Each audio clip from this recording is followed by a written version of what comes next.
Bien-aimés frères et sœurs, vous connaîtrez la vérité et la vérité vous affranchira. Ça, c'est pas moi qui le dis, c'est la Bible qui le dit.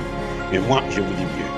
Vous connaîtrez la vérité historique, notamment celle de vos ancêtres kémites, et vous aurez une vision globale de ce que c'est que la vraie souveraineté politique. J'ajoute, vous reviendrez à la spiritualité africaine ancestrale et vous comprendrez les enjeux de l'indépendance économique. Et pour terminer, vous accepterez votre identité culturelle kémite et vous obtiendrez deux choses. La première, c'est la paix. La seconde, c'est le développement, à une condition. L'unité de toute l'Afrique noire, l'unité de tous les Noirs du monde entier. Otep à tous, bienvenue sur la chaîne des panafricanistes, par essence, par conviction et par excellence. Celle des citoyens kémites par nécessité et obligation de combat. Nous sommes une chaîne qui n'est guidée que par nos ancêtres et rien que par les ancêtres qui appartiennent à l'égrégore du monde noir. Par conséquent, nous ne croyons en aucun Dieu venu de l'étranger. Toutefois, cette vidéo n'est aucunement destinée à inciter à la haine ou à la violence, car nous menons un combat qui est d'abord et avant tout spirituel, intellectuel et démocratique. Ensuite, il est politique, géopolitique et géostratégique. Contre l'impérialisme, le colonialisme, le néocolonialisme et l'endocolonat, sur la base du principe fondamental que nous avons hérité de nos ancêtres kémites, qui est celui de la Mahat, c'est-à-dire solidarité, vérité et justice. Vous êtes donc en droit de connaître la vérité.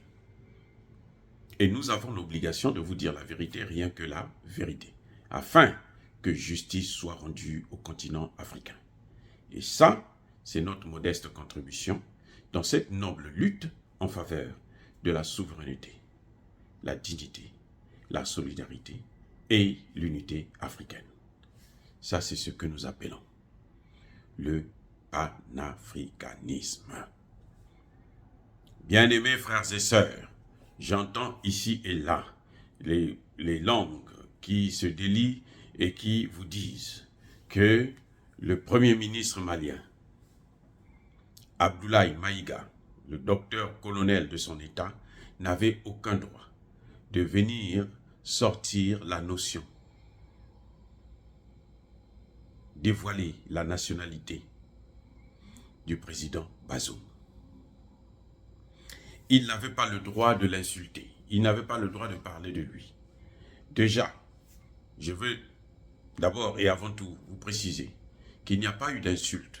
Il y a seulement des faits qui ont été établis, qui ont été mis à jour, qu'on a mis au devant de la scène, qu'on a présenté à tout le monde entier. C'est ça. Et vous savez, M. Bazoum a insulté Assimi Goïta et son gouvernement à plusieurs reprises. Il les a attaqués, il l'a provoqué avec son ministre des Affaires étrangères qui maintenant s'est tu parce que je crois qu'il a dû comprendre que il ne gagnait rien. Au contraire, ça allait aggraver sa situation. Et tant mieux pour lui qu'il l'ait fait très tôt.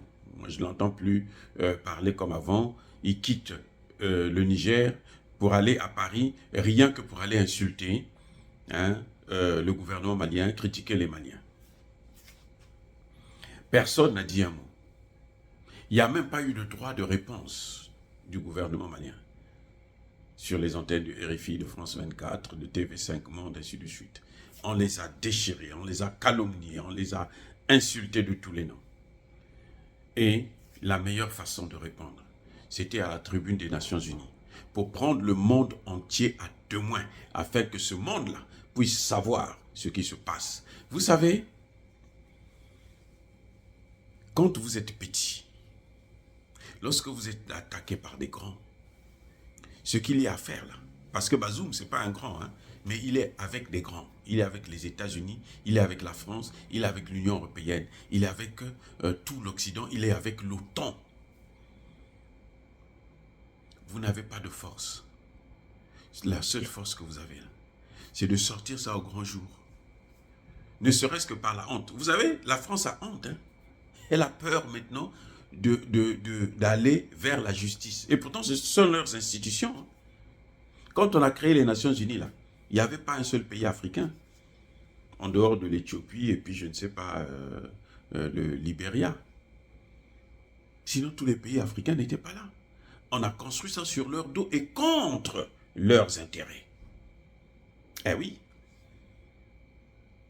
Donc, il y a quoi de mal à venir vers vos pères pour dire, ah, vous savez, un enfant, quand deux enfants se battent là, qu'est-ce qu'ils font? Ils viennent vers papa ou vers maman pour dire, maman, écoute, c'est lui qui m'a provoqué. Voilà, lui il m'a insulté. Voilà, il m'a fait ceci. Et puis c'est à papa ou à maman de les départager, de partager les responsabilités et de les réconcilier. Et le rôle des Nations Unies, justement, c'est ça. Parce que ce que faisait Bazoum là, ça a entraîné la paix, l'insécurité dans la sous-région. Eh oui, c'est comme s'il cherchait la guerre avec le Mali. Et c'est ça que le Mali est allé présenter aux Nations Unies. Non, nous on ne veut pas la guerre. C'est notre voisin, nous on ne veut pas la guerre. S'il a quelque chose, il n'a qu'à venir ici, on en parle et puis c'est tout. Donc pour moi, la réponse c'était logique. C'était logique. Maintenant, il a parlé de la nationalité de Bazoum. Eh bien, le problème, ce n'est pas qu'il ait sorti sa vraie identité. Eh oui. Le problème, c'est savoir est-ce que c'est vrai ou c'est faux. Pourquoi les gens ne cherchent pas à savoir si c'est vrai ou c'est faux? Les gens cherchent seulement à savoir qu'il ne fallait pas qu'il dise ça devant les gens. Mais c'est sa nationalité, c'est ce qu'il est. C'est comme si aujourd'hui, un gouvernement burkinabé hostile à Ouattara, parce que Dabiba ne pouvait pas le faire, puisque lui, c'était le chouchou de Ouattara. C'était son paillasson. Ouattara lui-même, il est le paillasson d'Emmanuel Macron. Bon. Qu'est-ce que ça donne? Il ne pouvait pas le dire. Mais sinon, s'il y a un gouvernement qui voit que Ouattara l'embête, quel mal y a-t-il de dire que non, mais Ouattara, tu es burkinabé? Tu n'es pas ivoirien, tais-toi. Voilà, aussi simple, c'est la vérité. Monsieur Bazoum, en fait, il est malien. C'est incroyable. Il doit être né en Libye. Il appartient à une tribu de la plutôt du sud de la Libye. Mais quand les Touaregs ont commencé les négociations en 1991, mais Bazoum faisait partie. Il était même le porte-parole de ces gens-là. Bazoum, le président Bazoum. Maintenant, on ne sait pas par quelle opération du Saint-Esprit, il a quitté la Libye, il a quitté le Mali, il est maintenant du Niger. Alors si on le lui dit, c'est la vérité. Il n'avait qu'à assumer. Il cherche la guerre, non? La guerre aujourd'hui, là, ce n'est plus avec les armes, c'est la guerre asymétrique. C'est pour ça que les Français sont battus. C'est pour ça que les Américains ont des difficultés. Parce que la guerre, elle est maintenant asymétrique. On touche tout, on touche les finances, on touche... Là, le Mali, là, hein, pour donner encore un bon coup de marteau à la France, là, il suffit qu'il sorte du franc CFA, et ça va encore... Ça veut dire que la France va être dévastée. Dévastée.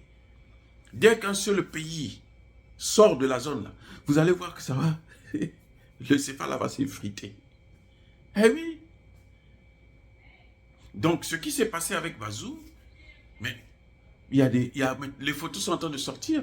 À force de vouloir chercher à savoir que si c'était vrai ou pas, au lieu de se calmer, voilà, quand on est en train de vous sortir toutes les preuves, allez sur la toile, vous allez trouver les photos de Bazoum quand il était porte-parole des Touaregs,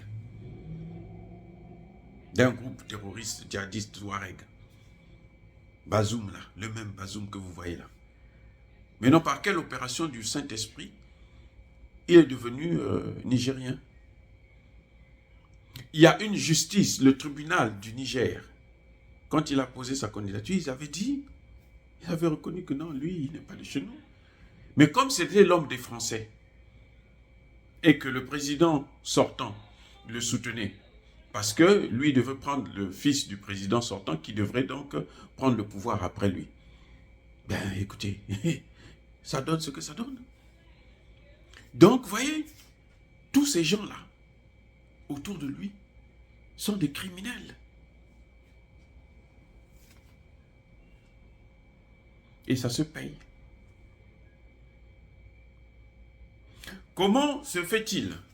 Écoutez, quand on dit que Bazoum est en connivence avec l'armée française pour attaquer le Mali, comment Bazoum sait que les terroristes vont attaquer Ménaka? Comment Bazoum sait que les terroristes vont attaquer Gao? Il a donné 2 endroits, 2 villes, Ménaka et Gao, c'est tout. Voilà là où les terroristes vont attaquer. Parce que il est avec eux, ils établissent les plans ensemble. C'est ça le problème. Ça dit que Bazoum n'est pas un magicien. Ces informations, les Français n'ont jamais eu ça. Puisque quand ils étaient là au Mali, Barkhane, ils ne savaient pas d'où ils venaient.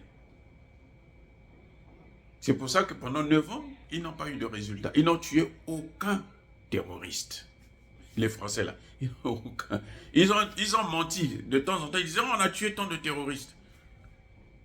Aucun. On n'a jamais vu les cadavres. Je ne sais pas si vous avez vu ces cadavres. Bon, moi, je n'en sais rien.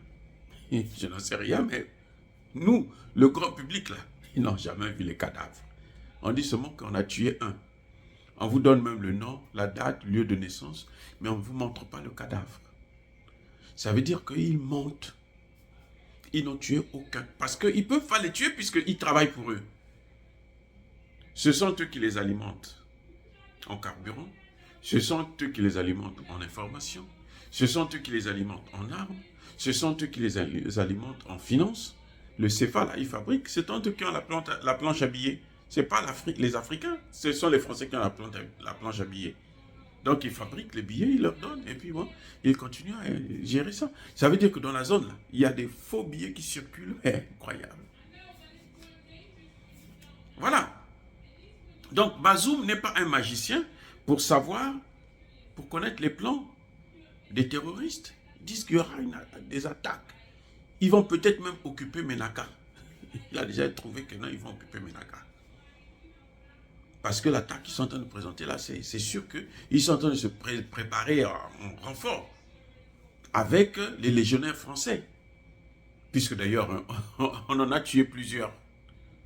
C'est pour ça que les Français ne veulent pas que le Conseil de sécurité puisse avoir les preuves. Parce qu'ils savent qu'on en a tué. Des Français et certainement des Européens, peut-être même des Américains, qui combattent. On a vu, aujourd'hui on vous dit qu'en Ukraine, il y a des Noirs américains qui combattent là-bas. Pour le compte de l'Ukraine. Voilà. Donc, là, c'est encore un terrain plus facile puisque ce sont des Noirs.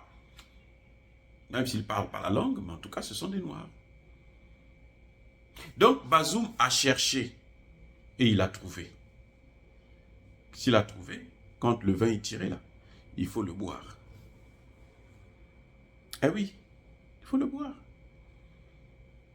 Il a passé son temps à s'attaquer au Mali. Il a passé son temps. Comment voulez-vous que le Mali chasse Barkhane? Bazoum qui se dit le frère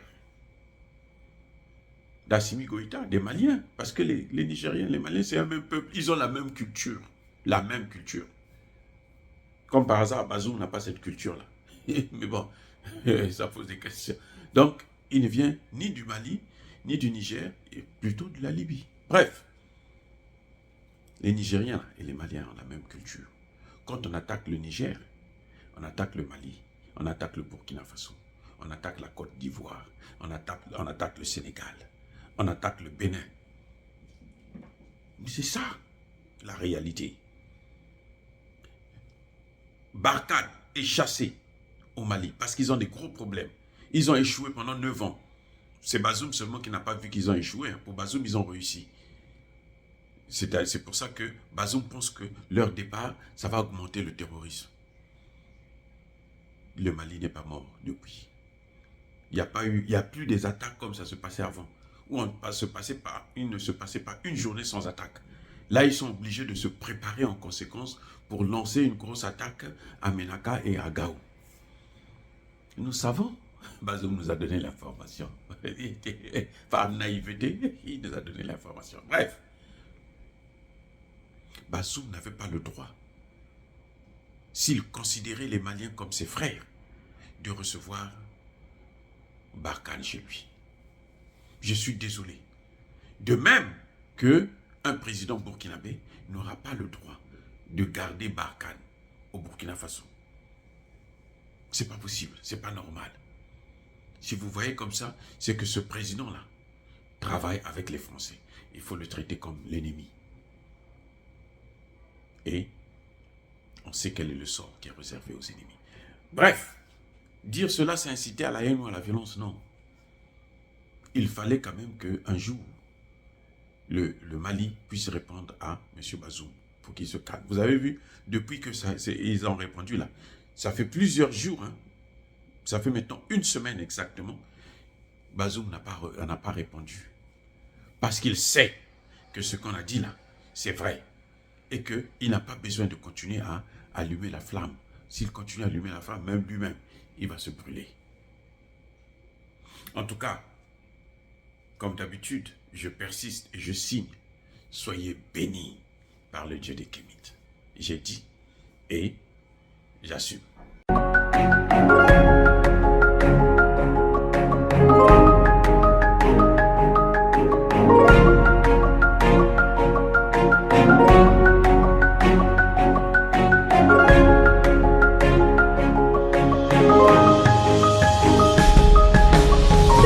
Eux, ils marchent par la foi et non par la vue. Mais moi, je vous conseille vivement de marcher par la connaissance scientifique et historique, notamment celle de nos ancêtres kémites, par les 5 sens et par l'intelligence. À vous, à Pierre.